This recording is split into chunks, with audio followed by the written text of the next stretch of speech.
Olá, pessoal, tudo bem? Uma ótima tarde para vocês. Eu sou a professora Juliana Pádua e nós estamos na última aula de revisão para recuperação. Então, nós temos aqui a revisão do conteúdo da A6, vocês que já viram tanto, né, nas duas primeiras aulas das avaliações da A4, da A5, e agora chegamos à última parte. Então, como objetos do conhecimento, nós temos estrutura e formação das palavras, gêneros, reportagem, anúncio publicitário. Muita atenção nessa primeira parte, até porque, de uma certa forma, é uma novidade para vocês, esse reconhecimento no estudo da morfologia dessas estruturas mínimas que nós apontamos na palavra, né, que parece algo tão dado, tão pronto. Então, vamos tentar relembrar aí o máximo possível dos conceitos. Passando aqui para a parte dos objetivos, nós temos revisar conceitos e observações importantes da estrutura e da formação das palavras, revisar as características da estrutura da reportagem e do texto publicitário e realizar exercícios de revisão. Confere. Vamos às referências, né? Nós temos hoje os dois livros didáticos, um da produção de texto e outro da gramática, né? De produção de texto para a parte aí de reportagem e notícia, e gramática para essa parte da estrutura e formação. Então, vamos aqui. Assim como na parte dos estudos de fonética e fonologia, eu reconheço partes mínimas, né, do som, da letra, do fonema, também a palavra tem esses constituintes, né? A palavra no seu processo formativo e também em relação às partes que contém. Então, olha só, as palavras podem ser subdivididas em estruturas significativas menores, chamados morfemas, né? Também chamados de elementos mórficos. São unidades mínimas de significação. Nós temos nessa estrutura, primeiro, a primeira parte que a gente reconhece na palavra é a base, né? O chamado radical. Nós não vamos ficar nessa diferença entre radical e raiz, porque raiz tem a ver com um aspecto diacrônico, histórico, né? E não nos interessa mais, assim, razão pela qual também a gente não fica muito no estudo do hibridismo, que requer o conhecimento ali de radicais, de termos de origens diferentes, né? Palavras estrangeiras, então vem do grego, do latim, do francês, não importa, né? Para a gente importa mais esse estudo sincrônico do momento que a gente consegue reconhecer, tá? Na palavra. A vogal temática, vogal a gente sabe o que é, né? Mas por que uma vogal temática?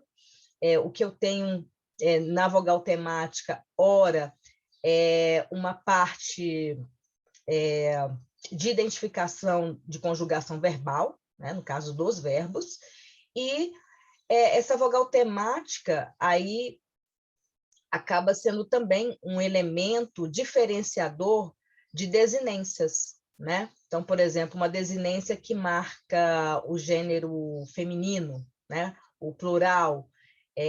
Então, a vogal temática, ela acontece nos nomes, né? E não indica, não faz essa indicação de gênero, por exemplo, né? Então, eu tenho a palavra pente, não tem uma forma no masculino, um processo contrário. E o E acaba sendo aí chamada vogal temática. Mas a gente vai falar um pouco mais sobre isso daqui a pouco. Os afixos, que dão a ideia aí de algo a ser anexado, né? Colocado no radical, então, colocado antes prefixo, colocado depois sufixo, como vocês já viram, e as vogais e consoantes de ligação, que não exercem aí exatamente um papel morfológico, mas sim apenas de dar uma liga, né? Um termo melhor, né? Uma construção sonora até melhor para a palavra, né? Então, eu tenho, por exemplo, cafeteira, né? A consoante aí de ligação vai apenas juntar, né, esses dois termos. Mais aqui um pouquinho, né, só para fixar a ideia de morfema, de vogal e consoante de ligação, né, elementos sem significação gramatical, que fazem ligação entre o radical e o sufixo. O próprio radical, né, que é essa base da palavra, a vogal temática, como um morfema vocálico, né? Que é somado ali aos radicais. Então, por exemplo, a ideia de tema, eu tenho um radical mais vogal temática, né? E permite formar famílias de palavras. O afixo, né? Que é aquilo que é colocado antes ou depois do radical, e a desinência, né? Que indica flexão, que indica a variação. Então, a variação ora no masculino, no feminino, no singular, no plural, né? Ora, no caso dos verbos, em determinado modo, tempo, né? Verbais. E aí vamos aqui ao radical, como base da palavra. Eu tenho um radical livre, né? Que vem aí de livro. Então, eu posso formar com ele um diminutivo, livrinho, livreiro, livreco, né? Então, essa possibilidade aí de formar outras palavras se dá especialmente pelo acréscimo, né, de uma desinência, de um termo junto à base, ao radical. Então, você reparou que há um elemento comum nesse grupo? Você reparou que o elemento livre serve de base para o significado? Né? Esse elemento é o chamado radical e também chamado sematema, né? A vogal temática, como nós falamos aí, né? Costuma ficar entre o radical e a desinência e aparece aí nos verbos nessa forma, indicando, né, a conjugação. Então, cozinhar, aprender, exprimir. O A da primeira conjugação, o E da segunda conjugação e o exprimir, o I da terceira conjugação. Lembrando que, no caso dos nomes, especialmente a vogal temática, a gente está fazendo aqui a diferenciação, né? Ela aparece em oposição, né? À ideia de uma desinência de gênero. Então, olha, para fazer a correta distinção entre vogal temática nominal A, né, e o A, desinência de gênero, basta fazer uma breve análise. Então, vamos lá. Por exemplo, a palavra cadeira. Eu não tenho o termo cadeiro. Eu não consigo fazer a oposição pelo masculino, né, e vice-versa.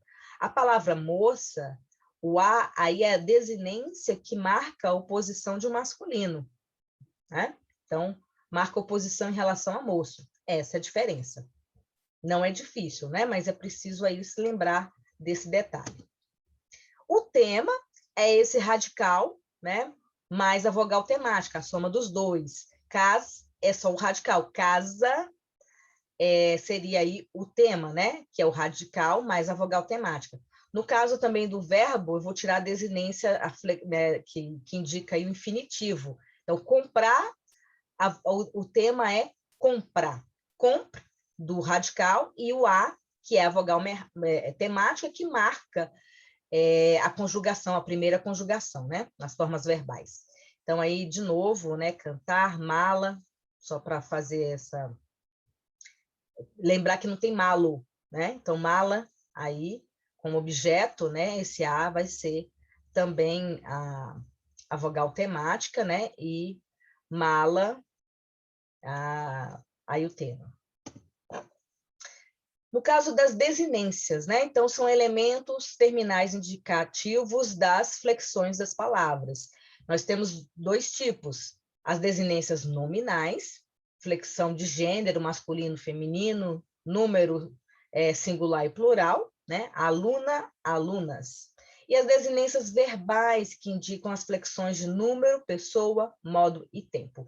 Isso é bem importante, né?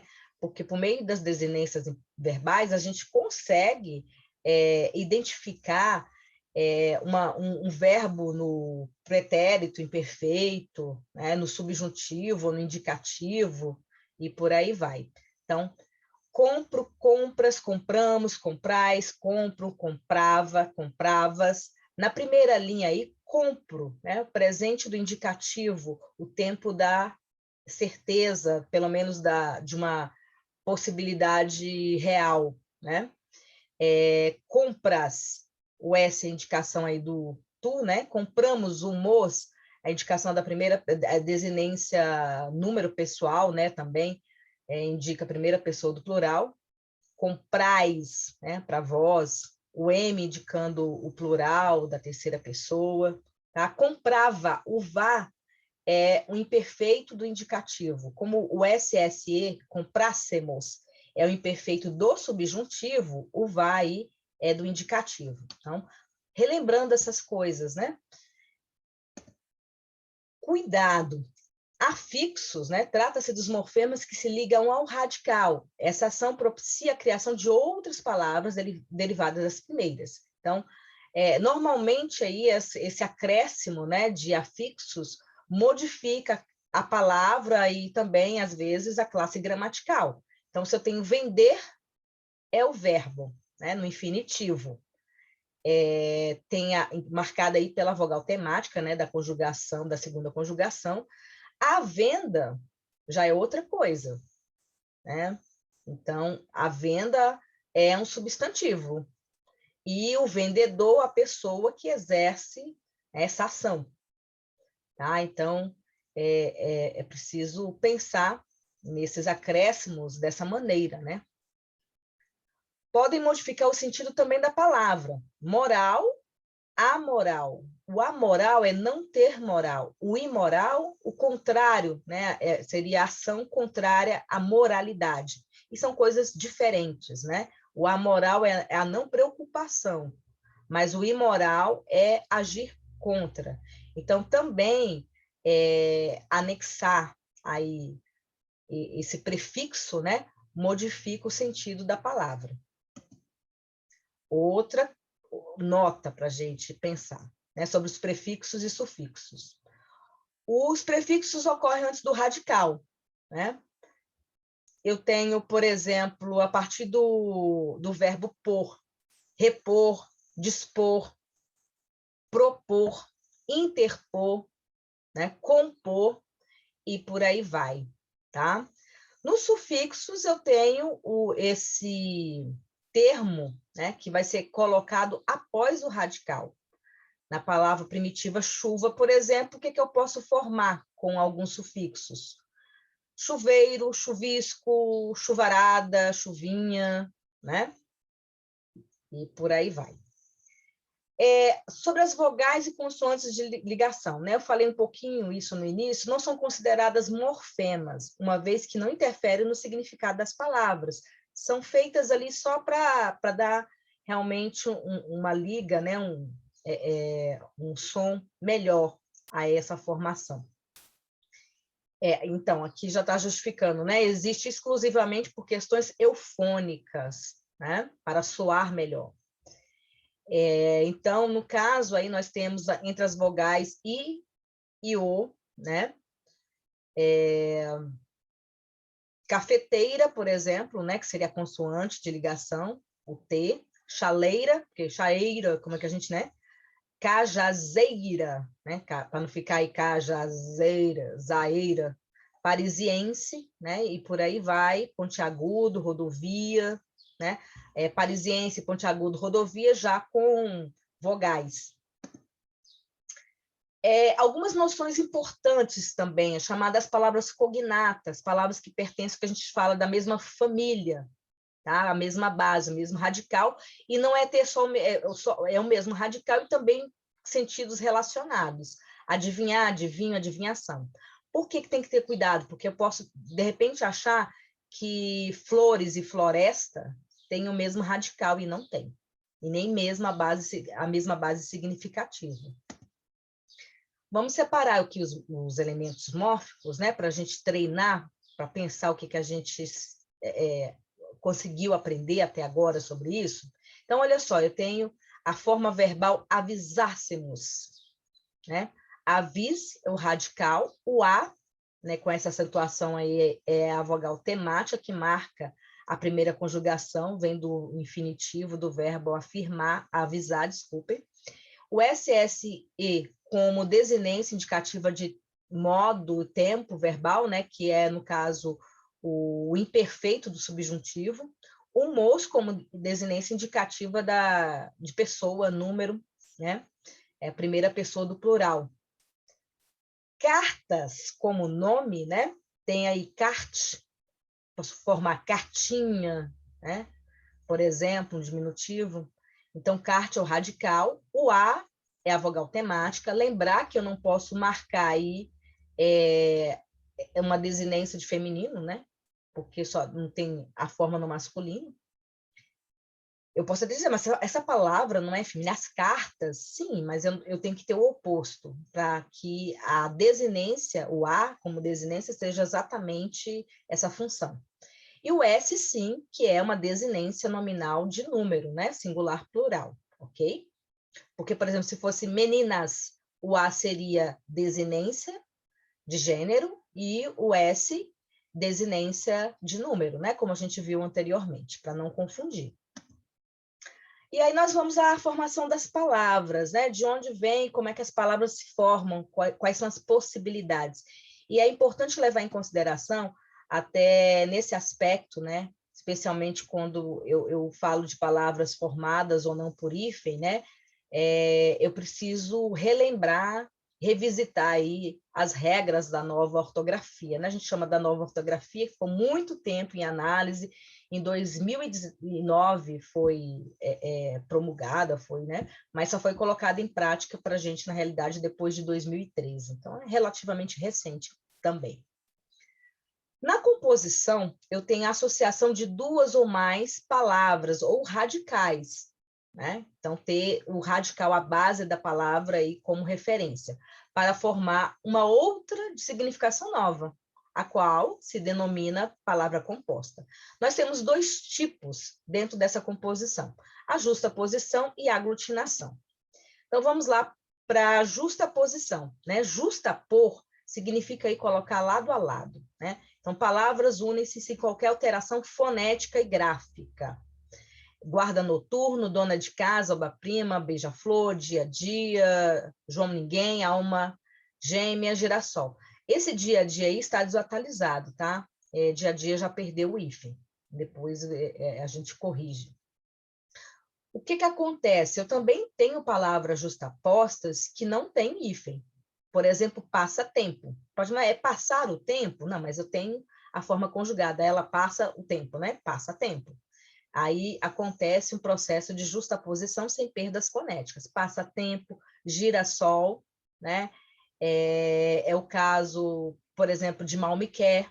Olha que interessante, mal me quer é junto, né? Mal me quer. E o bem me quer é separado por hífen, né? Então, quer dizer, é uma contradição em relação ao que as palavras significam, só para fazer essa brincadeira aí com essas duas palavras.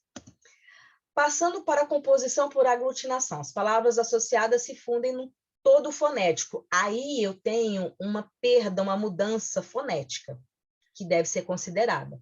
Então, petróleo é uma palavra que vem de pedra mais óleo, né? Aguardente é uma água ardente. Eu perdi fonemas aí nesse processo. Embora, vejam só, vem de em boa hora, né? Uma boa transformação aí nessa estrutura. Vinagre é vinho mais acre, né? Mais ainda. Fidalgo é filho de algo. Também relembrar isso, né? Um termo que nós falamos, né? Mencionamos ali nos estudos da literatura medieval, né? Entre o trovadorismo, aparece no Alto da Barca do Inferno, né? Já no humanismo. Então, esse é um termo interessante na sua origem.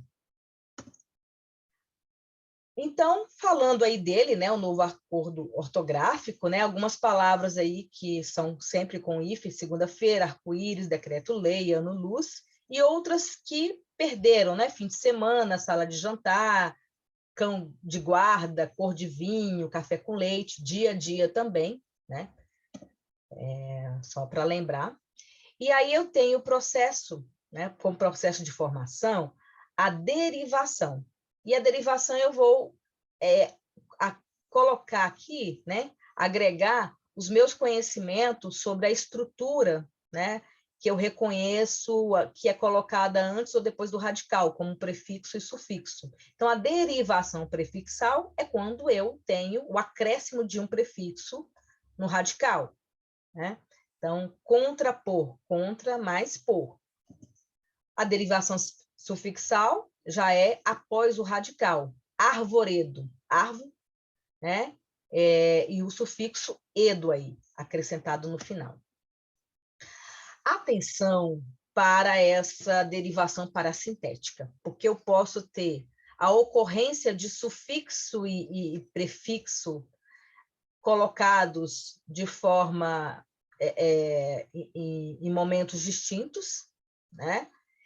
E esse sentido quer dizer o seguinte: se eu pegar a palavra infelizmente, eu consigo formar palavras diferentes, infeliz e felizmente.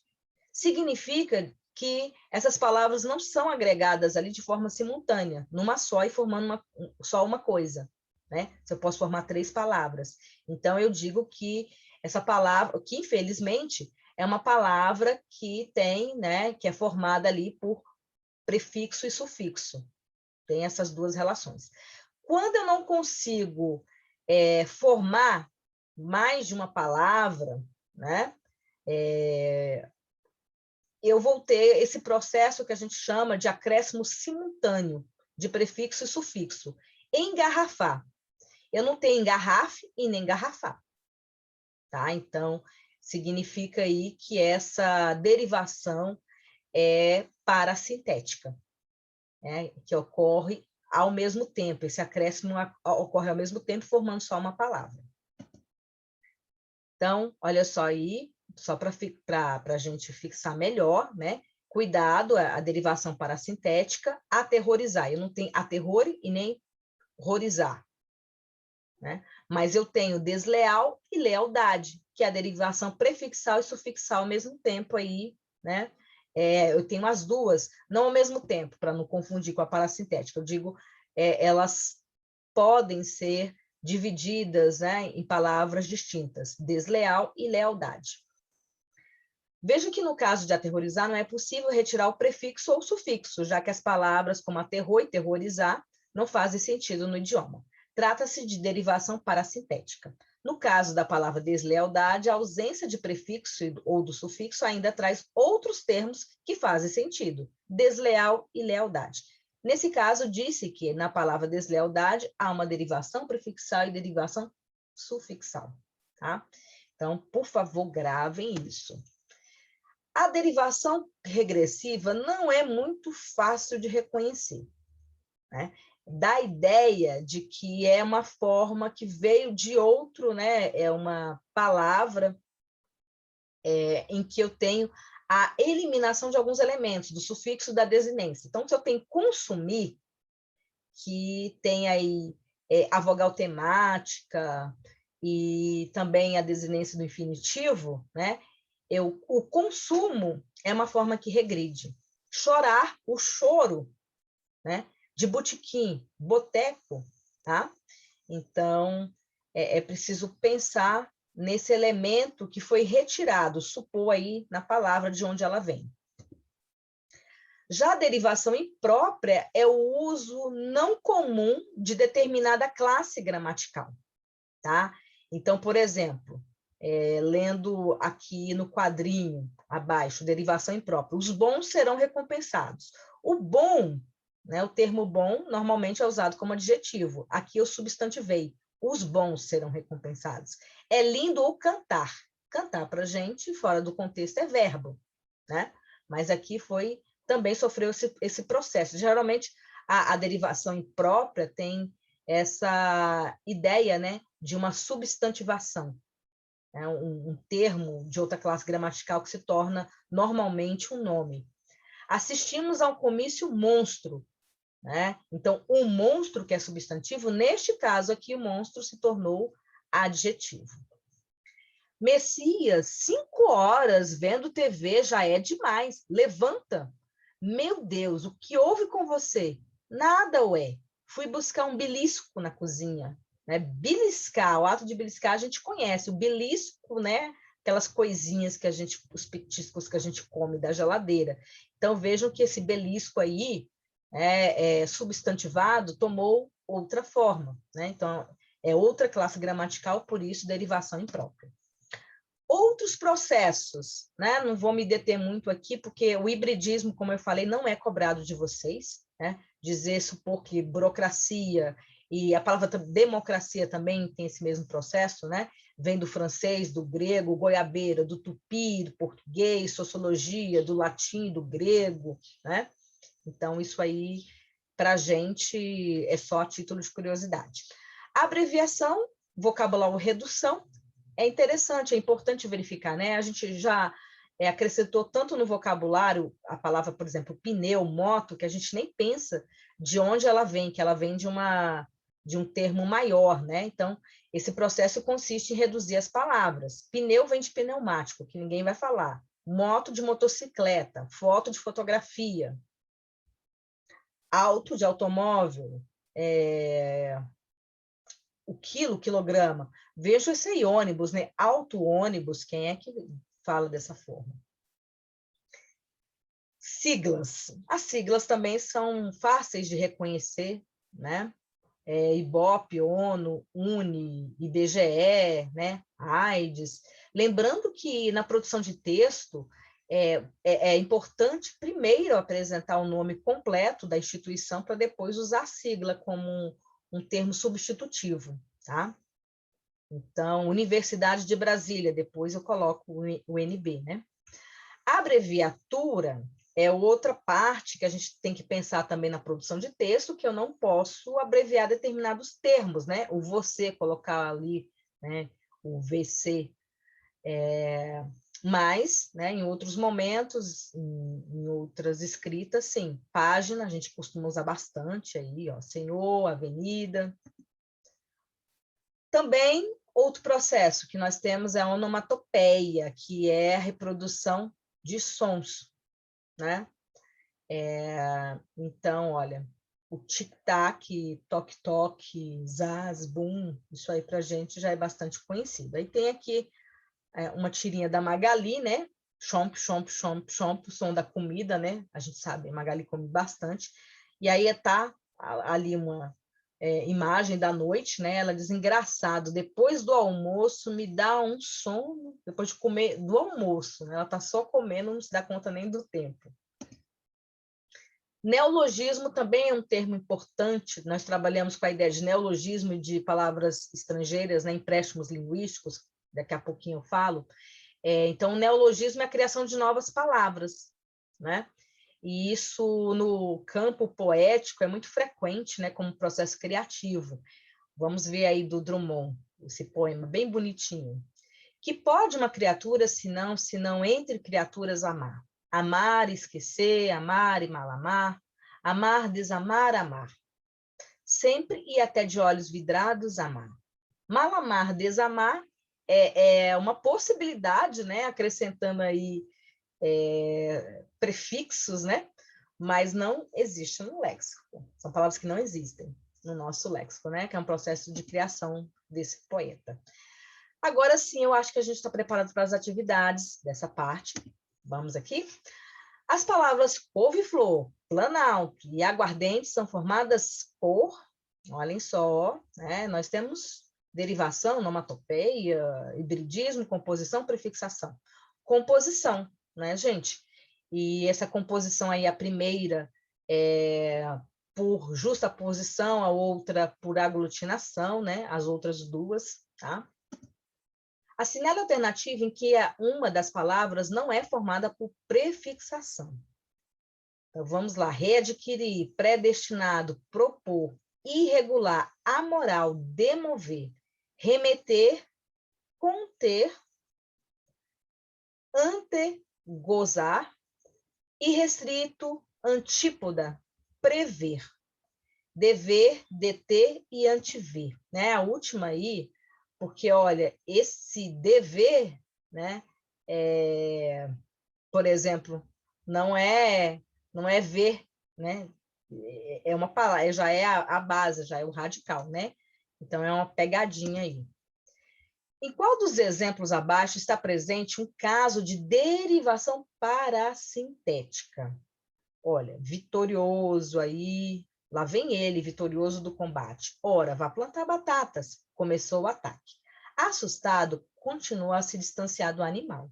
Não vou mais me entristecer, vou cantar. Então, nós temos nessa última aí, entristecer, né? Eu não tenho triste nem tristecer. E esse é um exemplo do radical triste, em que eu acrescento, né, um prefixo e um sufixo. O girassol da vida e o passatempo do tempo que passa não brincam nos lagos da lua. Há, respectivamente, um elemento formado por aglutinação e outro por justaposição. Estou falando da formação das palavras, né? Um elemento formado por justaposição e outro por aglutinação, dois elementos formados por justaposição ou dois por aglutinação, nenhuma das respostas.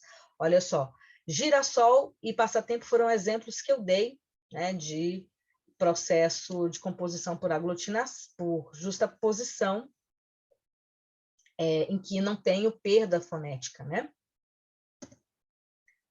As palavras expatriar, amoral, aguardente são formadas por expatriar, né, fora da pátria. Então, eu tenho aí um prefixo, amoral também, e aguardente, que é o processo formado por aglutinação, né? Então, derivação parasintética, prefixal, composição por aglutinação.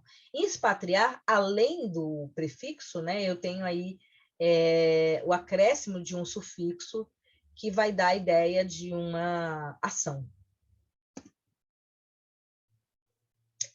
Agora nós passamos para a parte dos gêneros textuais, que são dois aqui na nossa revisão, a reportagem e o anúncio publicitário. Vamos lá?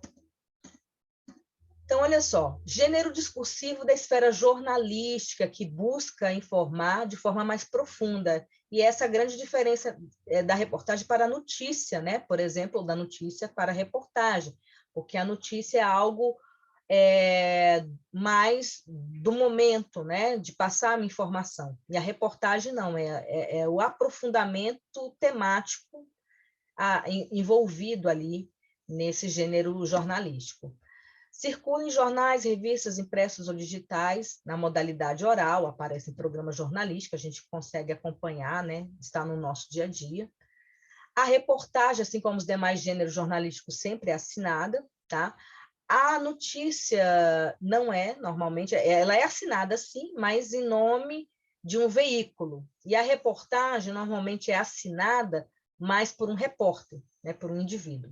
Tem essa diferença. Aqui algumas capas de reportagem, né? Gurias na linha de frente. Aqui da presidência do movimento tradicionalista gaúcho, a principal festividade farroupilha, as mulheres estão conquistando cada vez mais espaço e sendo reconhecidas como destaques da cultura gaúcha. Outra parte de reportagem aqui, educação e saúde estão bem longe do Vale do Tocantins. Então, nós temos na estrutura da reportagem o título, a manchete, né, que é o nome principal ali, normalmente em destaque, o subtítulo, título secundário, tá? Então, com informações breves, né, e essa parte é facultativa. A reportagem ela não tem a estrutura da chamada pirâmide invertida, né, em que os fatos mais relevantes já são apresentados no início, porque a notícia, como é rápida, precisa estar respondendo aquelas questões como, por quê, quem, onde, né? A reportagem tem mais tempo para fazer isso. Nós temos lead, né, lead aí nas duas formas, que no primeiro parágrafo, a lead aparece apresentando esses dados, o que, quem, como, onde, porque também é uma parte presente na notícia, só que na reportagem aparece de forma um pouco mais diluída, como a gente colocou. O corpo do texto, que é o desenvolvimento da reportagem, né, traz as informações. A reportagem acaba reunindo gêneros mais diversos, como entrevista, imagens, gráficos, né, e por aí vai, bem mais do que uma notícia comum. Então, as características aqui, a linguagem, né, culta, objetiva, direta, muito próxima do texto dissertativo, expositivo, especialmente, né? Também, às vezes, quando tem reflexão próxima do texto argumentativo. Predominantemente informativo, né? É o objetivo principal aí. Mais material abrangente e elaborado, né? Não é só para comunicar fatos, mas, assim, aprofundar, né, a pesquisa. A polifonia, que é a presença de outras vozes, isso é bem importante, né? Numa entrevista, então, eu tenho a fala de uma outra pessoa, a opinião das personagens envolvidas ali daquela reportagem, né? Nós apresentamos para vocês em outras aulas sobre games, então os profissionais, as pessoas que fazem parte desse mundo têm uma voz, e até um professor, né? Era um professor de física que trabalhava com RPG. Diferenças entre reportagem e notícia. Então, vamos lá. Falei um pouquinho, mas vamos só para lembrar, né? E tirar todas essas dúvidas. Então, as notícias são mais curtas, né? Tem o objetivo de informar, faz parte aí do jornalismo informativo, enquanto a reportagem é mais longa, opinativa, né? São assinados pelos repórteres e precisa de um tempo maior para ser elaborado, né? Tem um certo debate, uma reflexão, fazem parte do chamado jornalismo opinativo, né? Porque apresenta posicionamento do autor sobre o tema. Uma parte aí da reportagem interessante, né, como aspecto gráfico, até essa montagem. Também no livro de vocês, né, tem essa ideia do Minecraft, associando, né, o criador sueco, né, com a imagem do jogo, tal. Então, é uma forma de chamar a atenção do leitor. E aí nós passamos para o texto publicitário, né? A publicidade é o texto que se vende, tá? Eu tenho aqui, né, um bebê simbolizando a junção de várias marcas, né? A gente reconhece aqui de cara o McDonald's, por exemplo, que é bastante conhecido.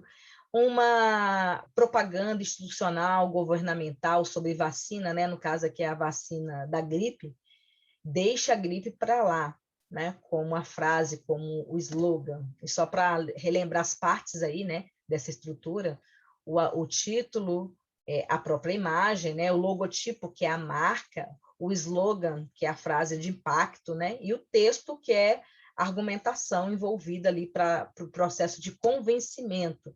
Então, é um texto que se direciona para o interlocutor, uma função apelativa, que é aquela que a gente pede para vocês não colocarem no texto dissertativo, argumentativo, né? Essa forma de interlocução. Ah, se você está na rua, não pode fazer essa alusão, tá?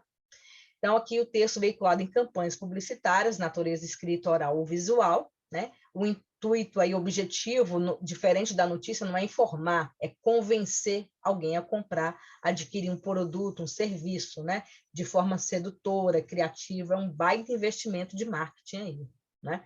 E nós encontramos em vários lugares, na internet, se você faz uma busca ali de um produto, né? Você vai receber uma enxurrada de propagandas, né? A gente sabe disso. Então, jornais, revistas, televisão, rádio, internet, outdoors, dentre outros. A função conativa apelativa, né, está relacionada às emoções, aos sentimentos, sensações, a gente acaba adquirindo, a gente sabe disso, né, mais do que a gente precisa.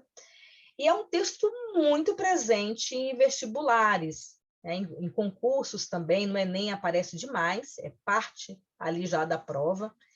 E os textos publicitários são encarregados, né, de produzir, são presentes, né, entre os emissores, uma linguagem publicitária dirigidos para determinado público-alvo, né?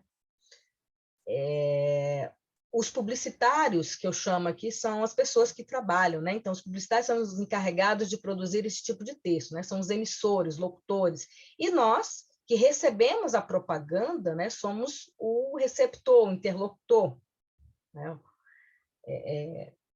Dessa relação público-alvo. Características: texto persuasivo, com objetivo de convencimento, verbos no imperativo, presente do indicativo, muitas vezes, né, com o uso do vocativo, que também é dispensável na dissertação. A linguagem simples, coloquial, dinâmica, criatividade é muito importante, né, nessa criação publicitária, nessa criatividade e criação, mas é a criatividade como processo, né, que chama a atenção do receptor. Subjetividade, musicalidade, uso de figuras, vícios de linguagem, rimas, neologismos. Há várias estratégias, né? Polissemia, trocadilhos, que também não podem ser presentes aí no texto dissertativo, que é objetivo, né? E precisa passar uma linguagem clara, mas como brincadeira publicitária é muito utilizada. Aqui nós temos um texto do Enem de 2012, né, uma proposta, na realidade, de questão, e diz assim, o texto, essa propaganda aí, o açúcar, e chama atenção porque a gente já vê aí uma certa silhueta humana, né? Parece até um umbigo ali, uma barriguinha, né? Então, o texto é uma propaganda, né, de uma adoçante que tem aí esse mote, né, da embalagem, né, A estratégia que o autor utiliza para o convencimento do leitor baseia-se no emprego de recursos expressivos, tá? Então,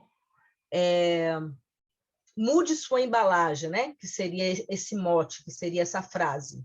Mude sua embalagem. Esse processo, essa frase impactante, a imagem, né? Os aspectos verbais e não verbais são vistas, né? Tem objetivo, com vistas a, quer dizer, tem objetivo de ridicularizar a forma física, será? Do cliente, enfatizar a tendência da sociedade contemporânea a buscar hábitos alimentares saudáveis, criticar o consumo excessivo de produtos industrializados, será que é isso? Associar o vocábulo açúcar à imagem do corpo fora de forma, sugerindo substituição desse produto pelo adoçante, relacionar a imagem do saco de açúcar a um corpo humano que não desenvolve atividades físicas, né? Pensar no sentido da própria propaganda, o que ela quer, né? Então, aí eu tenho, né, associar o vocábulo açúcar à imagem do corpo fora de forma, sugerindo a substituição, né? Que é essa a ideia, que você modifique o comportamento, tá? Então, a função apelativa tem esse intuito de fazer um processo de mudança, né, no comportamento do interlocutor. Então, atente-se ao questionamento em si. A estratégia de convencimento do leitor parte de recursos expressivos que apontam justamente para a associação entre a palavra açúcar e a imagem do corpo fora de forma, né, que é o aspecto não verbal. Como a propaganda é de adoçante, há uma sugestão para que o consumidor mude a sua embalagem, ou seja, substitua o açúcar pelo adoçante. Já essa questão do Enem, né, de 2013, tem uma propaganda aí, né, que diz o seguinte: com ideias ruins, a indústria da propaganda também polui. É um aspecto metalinguístico, né, propaganda falando de si mesma. Os anúncios publicitários, em geral, utilizam as linguagens verbal e não verbal, com a intenção de influenciar comportamentos. Os recursos linguísticos imagéticos, né, as imagens, presentes no programa da ABP, convergem para reforçar o caráter informativo do anúncio sobre a realização do evento de publicidade, pensar o seguinte, também a gente tem que verificar aqui qual é o objetivo da propaganda, né? Mostrar que ideias ruins ou mal elaboradas também podem causar algum tipo de poluição, definir os critérios para a participação no Festival Brasileiro de Publicidade de 2011, comparar a poluição ocasionada por ideias ruins e a originada pela ação humana, e estimular os publicitários a se inscreverem no Festival Brasileiro de Publicidade de 2011, é essa daí. Porque a ideia da propaganda é criar uma necessidade de ação, né? Que é essa. Para essa questão, o candidato deve entender que a publicidade, a propaganda, tem por objetivo a persuasão e ou convencimento. Gente, é isso. Eu espero sinceramente que vocês façam uma boa prova, uma ótima avaliação. Para o que precisar até lá, estamos à disposição de vocês pelo fórum, podem mandar perguntas. E eu termino aí com uma frase do Piaget sobre educação. O principal objetivo da educação é criar pessoas capazes de fazer coisas novas e não simplesmente repetir o que as outras gerações fizeram. Então, obrigada aí pela paciência de vocês. Até mais.